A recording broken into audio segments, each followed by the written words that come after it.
चुनरिया हवा में उड़े, तोहरे आवे से मेला जुड़े। झुमका बोले छन छन छन, कदम उठे धक धक धन।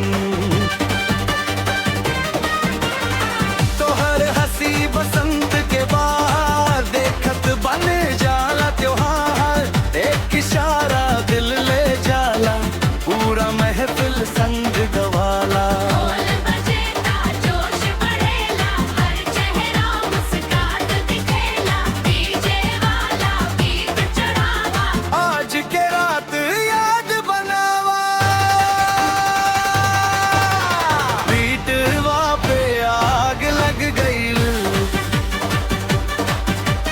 दिलवा तोहरे संग जग गइल।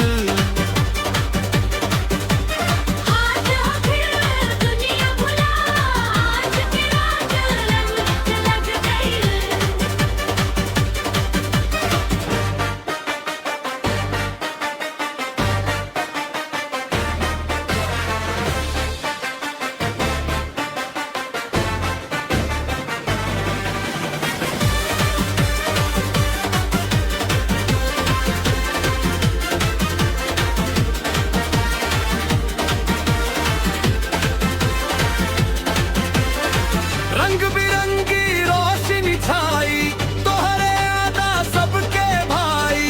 पायल के झनकार निराली, मुस्कान लागे चांद से प्यारी।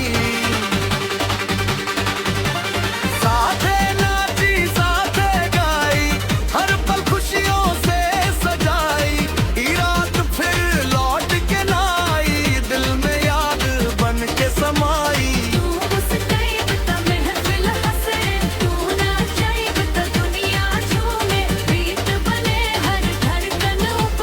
रात रहे बस खुश